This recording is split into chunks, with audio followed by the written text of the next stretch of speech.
పిల్లలతో ఔటింగ్ అనేది మామూలు విషయం గాదు. అది పెద్ద టాస్క్ అది. ఒక రోజు ముందు అన్నీ సర్దుకోవడం అయితే, అక్కడికెళ్ళిన తర్వాత వీళ్ళని జూసుకోవడం పెద్ద పని. నేనొకరిని, శ్రీ ఒకరిని జూసుకుంటున్నాం. చిన్నోడైతే అస్సలు ఇనట్లేదు. ఎటు పడితే అటు ఉరుకుతున్నాడు. శ్రీ పాపం వెనకాలే ఎళ్లి పట్టుకొస్తున్నాడు. బిన్నుగాడి విషయం అసలు చెప్పాల్సిన అవసరం లేదు. బట్ అస్సలు ఆగట్లేదు. ఇదంతా బాధ కంటే ఇంట్లో ఉండి ఏదో ఒకటి వండుకొని తిని పడుకున్నది బెస్ట్ అనిపిస్తది. కానీ పిల్లల కోసం రోజు ఆఫీస్‌కెళ్ళి ఎగ్జాస్ట్ అయ్యే హస్బెండ్ కోసమన్నా వెళ్ళాలి. ఇది డిస్ట్రిక్ట్ గ్రావిటీ ఫ్యామిలీ రిసార్ట్. చాలా బావుంటది ఇక్కడ అట్మాస్ఫియర్. అప్పుడప్పుడు వస్తా ఉంటాము. అప్పుడు ఇప్పుడని గాకుండా ఎప్పుడు పడితే అప్పుడు డిసైడ్ అయిపోయినప్పుడు వచ్చేస్తాం ఇక్కడికి. అంత బావుంటది ఇది.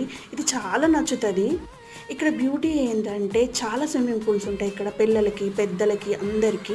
ఇక్కడ మామిడి తోటలు గానీ, కూరగాయలు పండించేది అన్నీ చూడొచ్చు. మామిడి తోటలలో కూడా గేమ్స్ ఉంటాయి ఇక్కడ. మేము డైరెక్ట్ రాగానే అడ్వెంచర్స్ చేసేసి, లంచ్ చేసేసి ఇక్కడికొస్తా ఉంటాము. ఇక్కడికి రాగానే అసలు టైం అనేదే తెలవదు. ఒక 4, 5 అవర్స్ అట్లా ఎంజాయ్ చేస్తూ ఉంటాము. నైట్ పడే వరకు